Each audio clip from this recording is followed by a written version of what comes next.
Muy buenos días, muy buenas tardes a todos. Espero que todos se encuentren muy bien. Quisiera agradecer en primer lugar la posibilidad de estar en este grandioso evento. En especial quisiera agradecer a Freddy González, que muy amablemente me invitó a participar, y a toda la comunidad de organizadores y a todos estos colegas que están engalanando el evento. Espero que todos se encuentren muy bien en esta difícil situación que nos está llevando a atravesar este 2020. Quisiera comenzar esta disertación mostrando cuál es la historia atrás de este trabajo.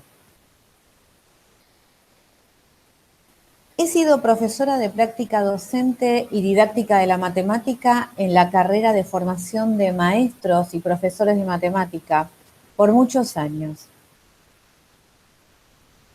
Pero solo será en 2016 que comienzo a incursionar en la historia de la enseñanza de la matemática, siguiendo los rastros de la didáctica de la matemática francesa y especialmente de la didacta Régine Douady. Siguiendo esas huellas que el trabajo de Régine fue dejando desde Francia hacia Argentina. Entrecruzando mi pasado profesional y mi futuro de posgraduación, es que se me origina esta pregunta. Estudiar el pasado, referido a la enseñanza de la matemática, ¿podría mejorar el presente de los futuros docentes? A partir de esta pregunta, empiezo a estudiar los posibles métodos de hacer historia de la enseñanza de la matemática.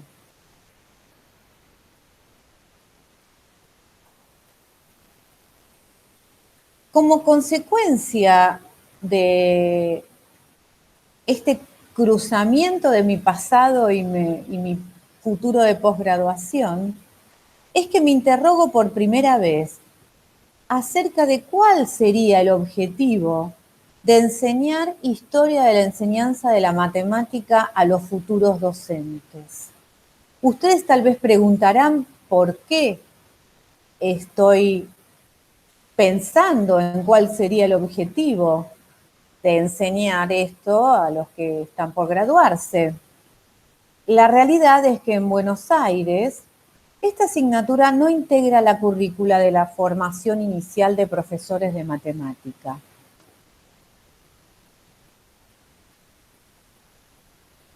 Entonces, empiezo a leer a aquellos que me preceden en la temática, principalmente de otros países, y ahí puedo esbozar algún tipo de conclusiones no constatadas en la práctica hasta ese momento, sino recién en 2019, por un acontecimiento fortuito.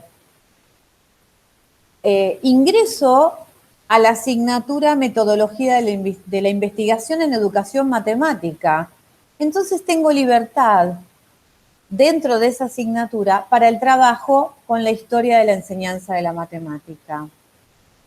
Y ahí encuentro a aquellos que me preceden, como por ejemplo Chartier, que indica que la historia está fundada sobre estas discontinuidades y rupturas, que la relación con el presente no va a ser lineal y que la historia va a llevar al investigador a apropiarse de algunos instrumentos que pueden serles útiles para el estudio de su propia sociedad. En realidad, entrecruzando la historia con la sociología también. Y por otro lado, específicamente en lo que respecta a la historia de la enseñanza de la matemática, encuentro a Wagner Rodríguez Valente, que dice que la alteración que se tiene con el pasado profesional del oficio mediante el aprendizaje y el análisis de la historia de la enseñanza va a llevar al docente a un cambio en la calidad de sus prácticas en el presente.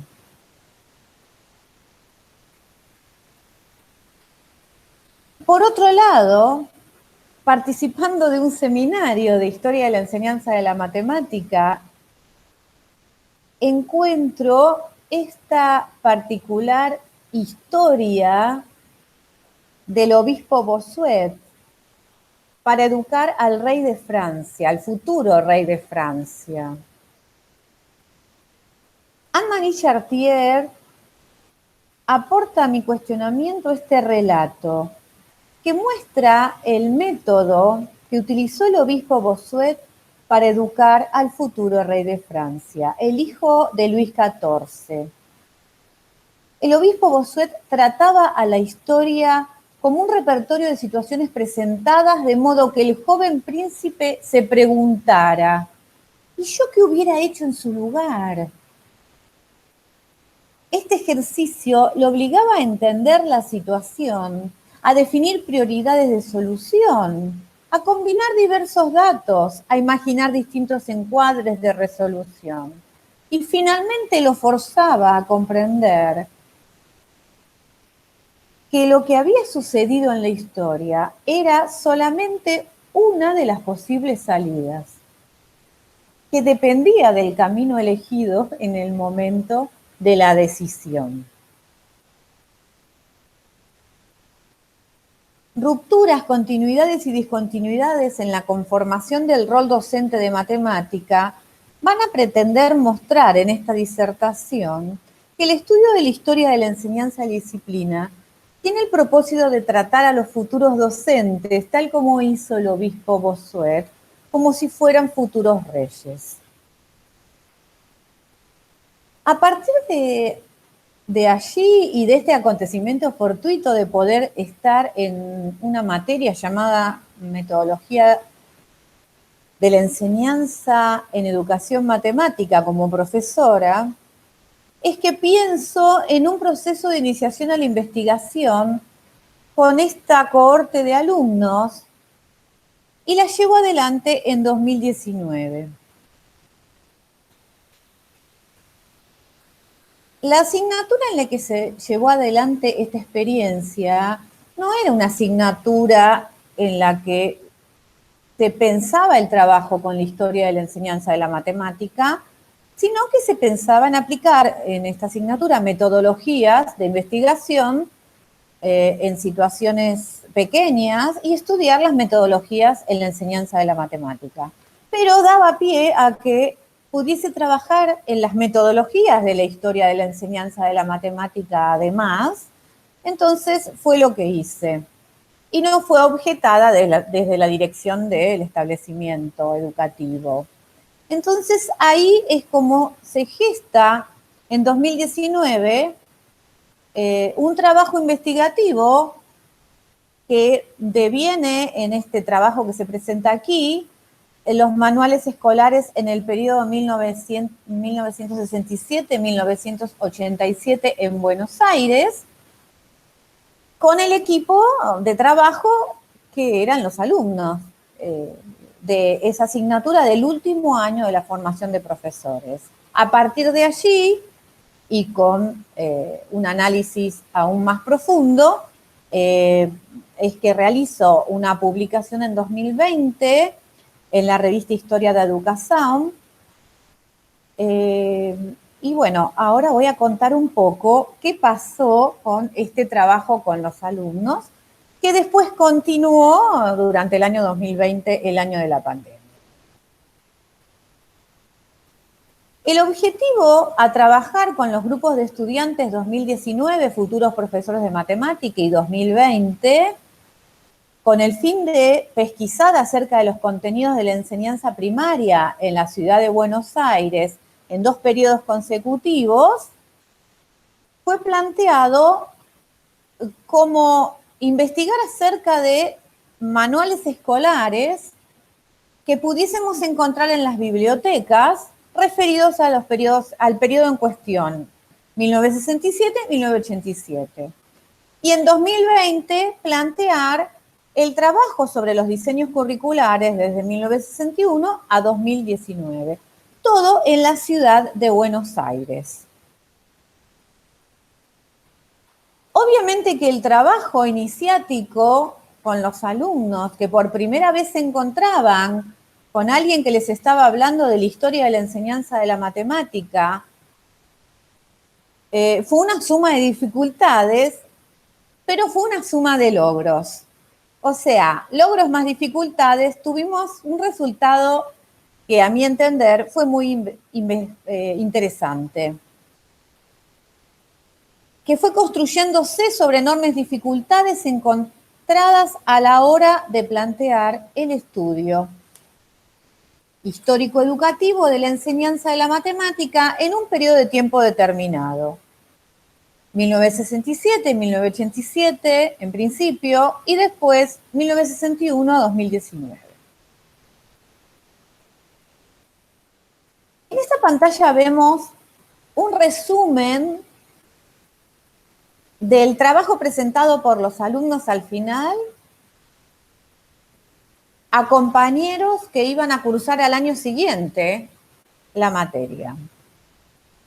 Son pantallas originales del trabajo de los alumnos y podemos ver el título con los manuales, fotos de los manuales, de los índices, fotos para mostrar la metodología de trabajo de los manuales, los conflictos encontrados, buscar regularidades en los manuales, convirtiendo esas regularidades en una vulgata escolar, etcétera, etcétera, ¿no? Y acá estoy sistematizando las dificultades, porque bueno, a la hora de hacer investigación iniciática es que encontramos muchas dificultades. Imagino que son las mismas, y las he pasado, por eso creo que son las mismas, además, que tienen todos los investigadores cuando van a analizar cierto periodo histórico. Las estoy planteando acá y las voy a pasar una por una para que las veamos en análisis. El estado del arte de la historia de la enseñanza de la matemática en la Argentina. En la búsqueda de las investigaciones que enriquezcan un estado del arte de la historia de la enseñanza de la matemática en Argentina, se han encontrado muy pocos estudios publicados a la fecha de esta exposición, que sean específicos de historia de la enseñanza de la matemática. Es un hecho probado que esta disciplina no cuenta con cantidad relevante de producción investigativa local. Luego de una búsqueda de más de 5 años, solamente puedo citar algunos escritos. Escritos de Falsetti, del 2015, de Horus y Fregona, del 2020, míos, de 2018, 2019, 2020, y otros escritos que incorporan a la historia de la enseñanza de la matemática dentro de estudios sobre la historia de la educación, como aquellos de Wirtz del 96, de Tosi del 2012, la tesis doctoral también de Patricia Sadowski habla de ciertas cuestiones que tienen que ver con la enseñanza de la matemática, pero es una historia también muy reciente, porque está trabajando sobre experiencias sobre el siglo XX.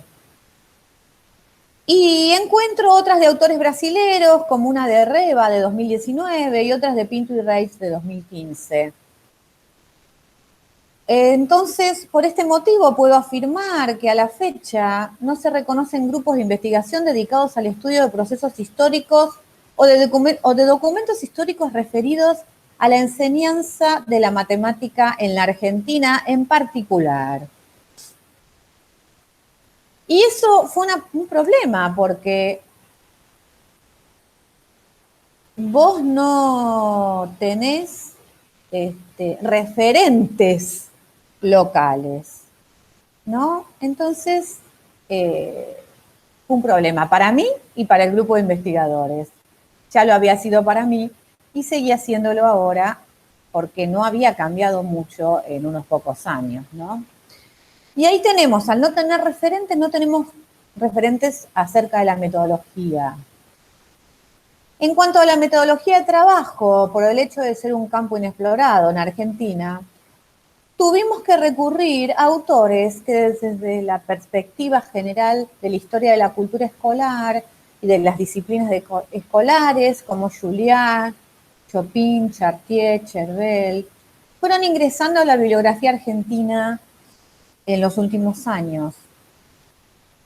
Y también encuentro bibliografía en otros países. Fundamentalmente, adoptamos la bibliografía del grupo GEMAT,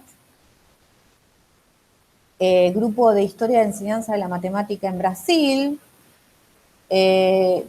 presidido por Wagner Rodríguez Valente, que con la caja de herramientas de ellos podemos armar también un encuadre metodológico adecuado al trabajo que estábamos por emprender.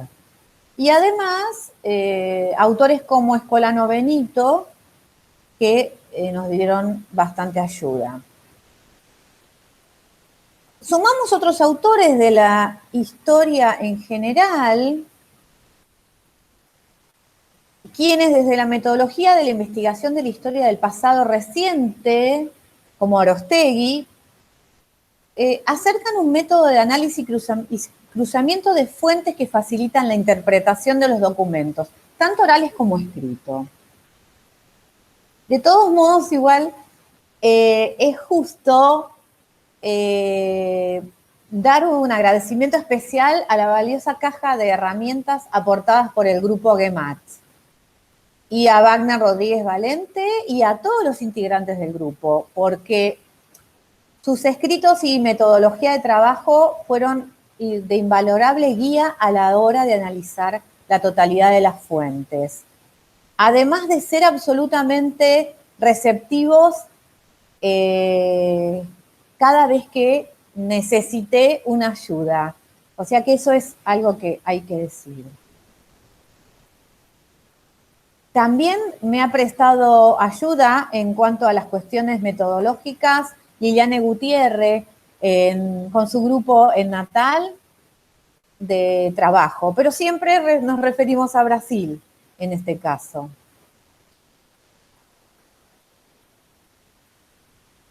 Otra cuestión que nos apareció en los dos trabajos de 2019 y 2020 fue necesidad de recortar el objeto de estudio. Entiéndase que yo estaba investigando con un grupo de alumnos que en noviembre dejaban la materia. O sea, solamente los tenía de abril a noviembre. Por lo tanto, hubo que recortar el objeto de estudio. En 2019 tuvimos que trabajar solamente con las cuestiones aritméticas que aparecían en los manuales encontrados y en 2020 hubo que trabajar también con un recorte de los documentos curriculares de la Ciudad de Buenos Aires. Una dificultad que encontramos fue también trabajar con el estudio de la historia del presente, o lo que yo llamo casi presente, ¿no? Es la historia de acá al lado, ¿no? De ayer. Arostegui nos dice que la historia del presente representa por definición el análisis de los procesos en curso o de aquellos que tienen alguna forma de vigencia inteligible en la vida actual. En la búsqueda de respuestas acerca de la historia de la enseñanza de la matemática reciente, me encuentro en la encrucijada de estudiar cómo tratar con un objeto de investigación que en parte aún está presente. Porque vamos a investigar situaciones pasadas llevadas a cabo por y con sujetos que aún me son contemporáneos. Según Arostegui, a pesar de esa contemporaneidad, El nacimiento del tiempo presente, o lo que yo llamo aquí como historia casi presente porque la tengo ahí al lado, debo poder rastrearlo en el pasado, encontrar un punto de ruptura, un punto de quiebre, para decir, bueno, acá empezamos. Encontrar una matriz histórica, un nudo esencial, un punto de anclaje.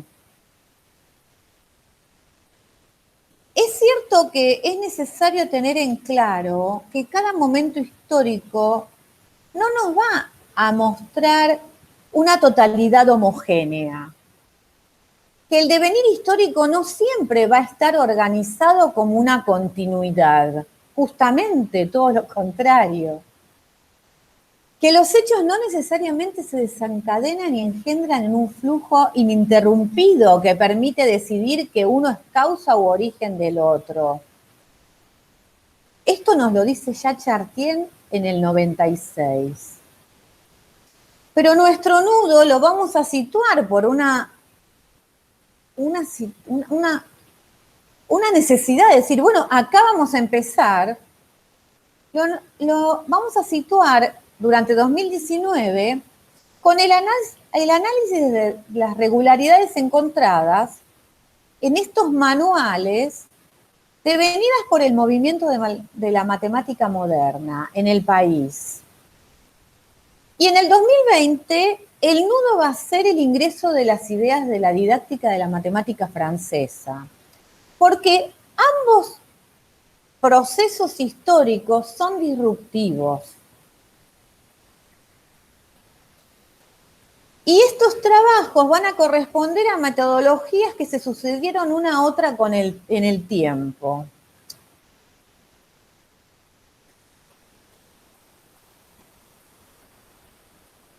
A partir de allí, empezamos a pensar en la búsqueda de las fuentes escritas.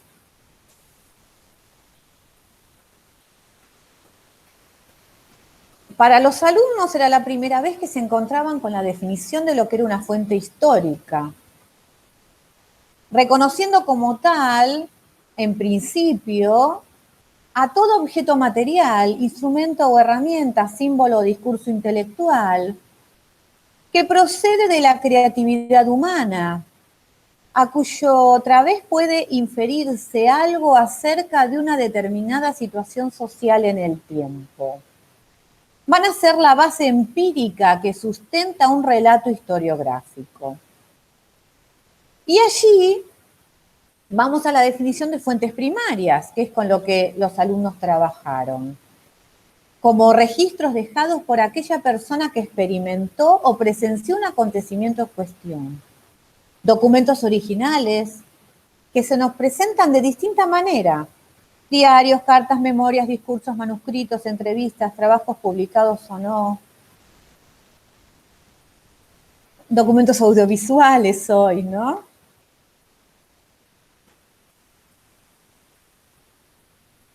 En 2019 tuvimos la posibilidad, junto con este grupo de trabajo, de salir a las bibliotecas a buscar, cosa que en 2020, este 2020 pandémico, no nos permitió hacer. Entonces, en 2019 salimos a buscar a las fuentes y las encontramos. Visitó el equipo 12 bibliotecas municipales, escolares y familiares, por alrededor de 150 horas reloj.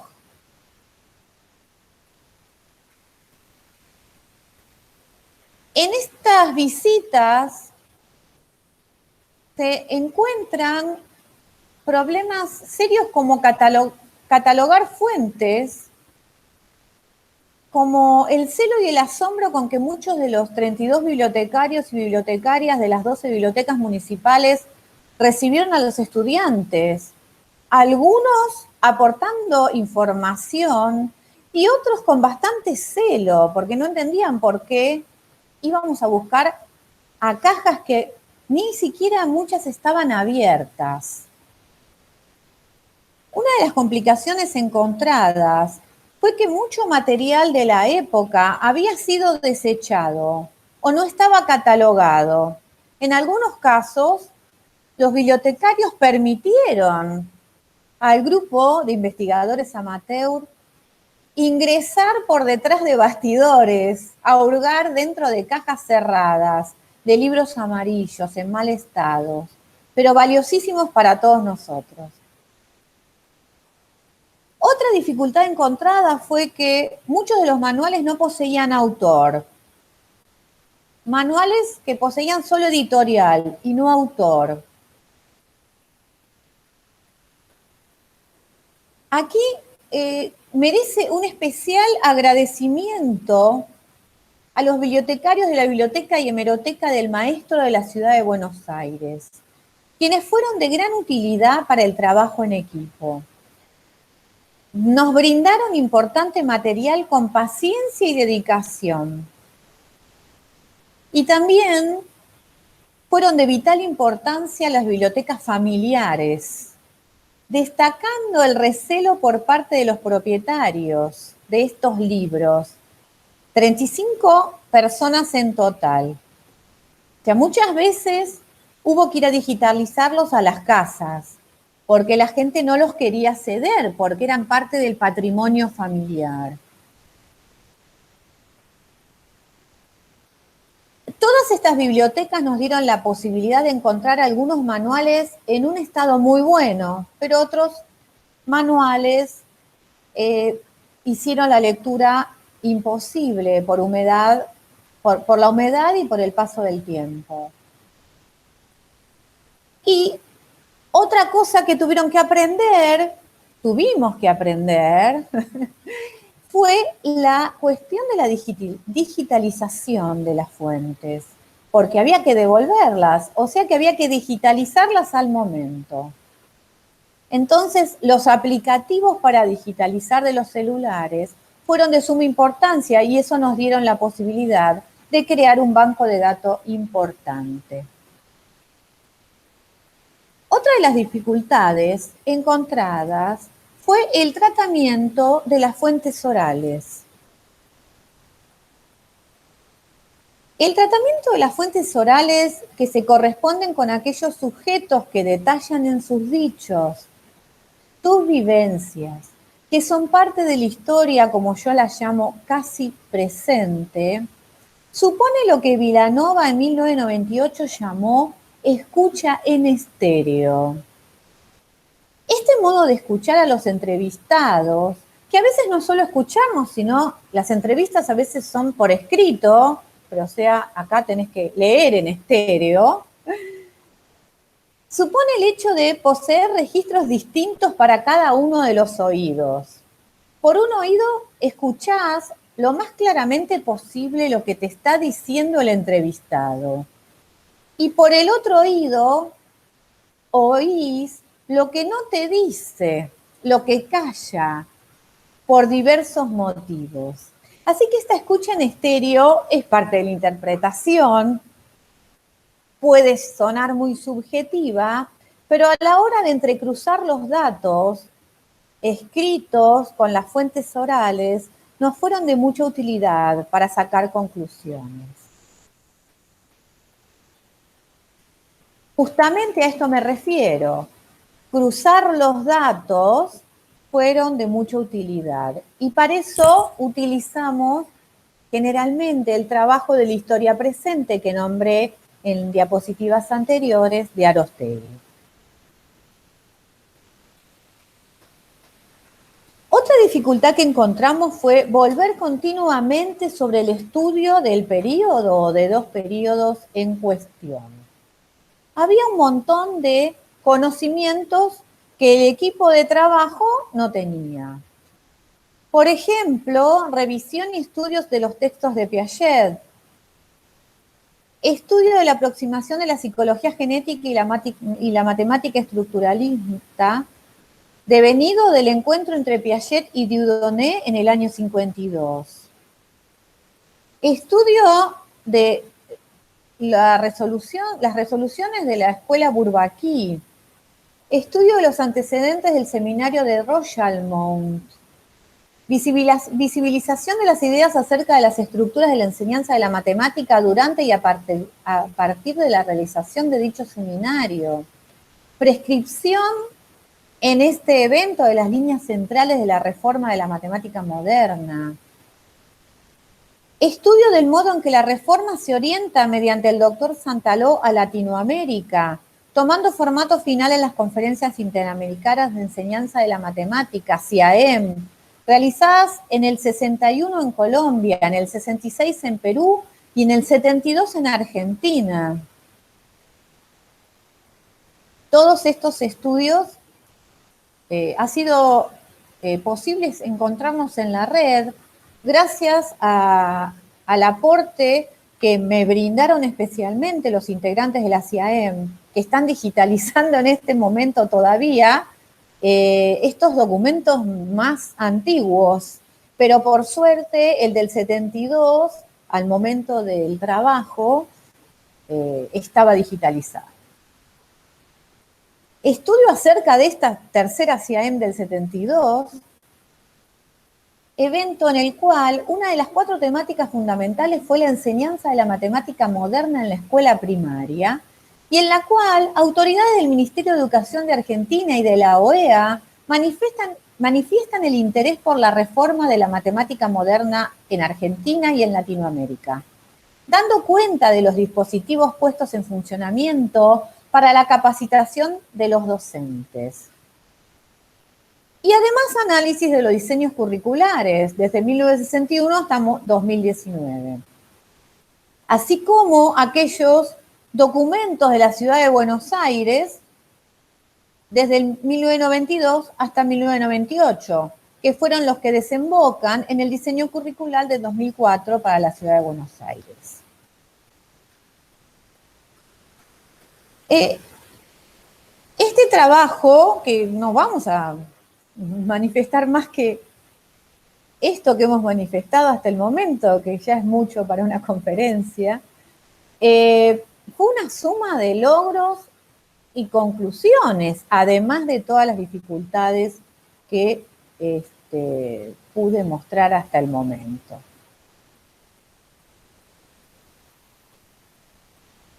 André Chervel, en su texto Historia de las disciplinas escolares, destaca la importancia de utilizar los libros de texto como fuentes de investigación. Nosotros estábamos utilizando 30 manuales para investigar regularidades. En referencia a los dichos de Chervel, Wagner Valente nos señala, además, que en un cierto momento, para enseñar una materia, todos los libros de texto coinciden en lo que dicen o casi, y en lo que según Chervel se llamó el fenómeno Vulgata. La descripción y el análisis de la Vulgata escolar será entonces tarea fundamental del historiador de una disciplina escolar. Las vulgatas van a evolucionar o se transforman con el tiempo. Los manuales escolares se constituyen en un espacio de memoria por ser el soporte curricular a través del cual se vehiculizará el conocimiento academizado que en las instituciones educativas se va a transmitir, siendo, según Chartier, una representación del mundo que los produce y de la cultura que se los apropia.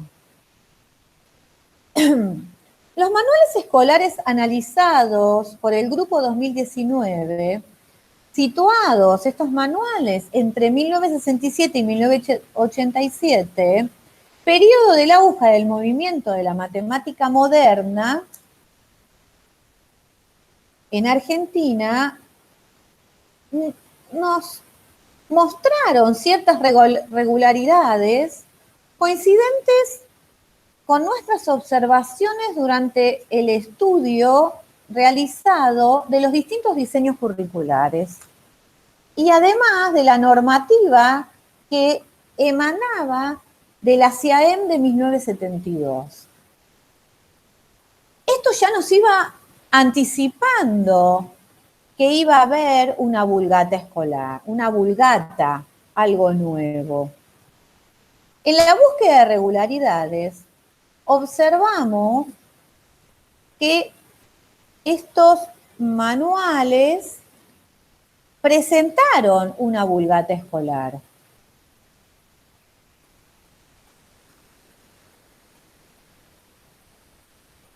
Estos nuevos contenidos que aparecen en los manuales disruptivos, que son aquellos que devienen del movimiento de la matemática moderna,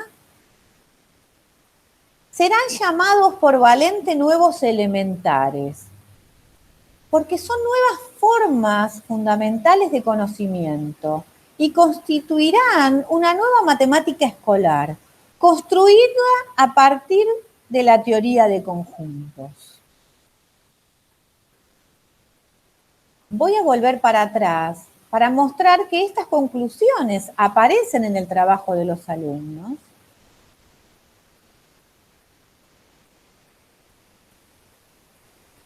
Además, quiero mostrar como logro y indicar que la valoración continua del trabajo en equipo fue fundamental.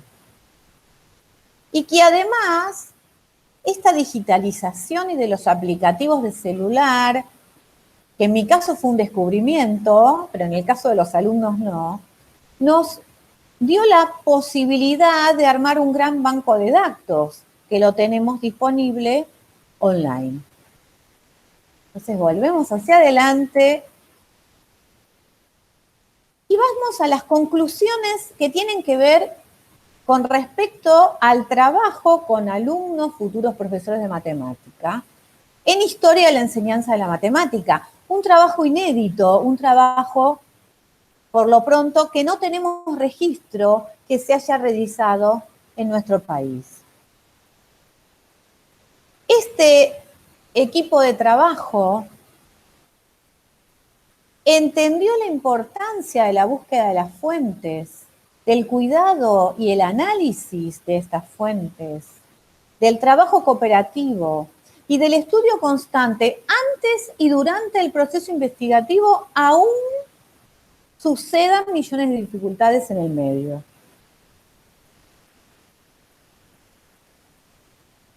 Y ahora pasamos a lo que pasó en 2020, el año de la pandemia.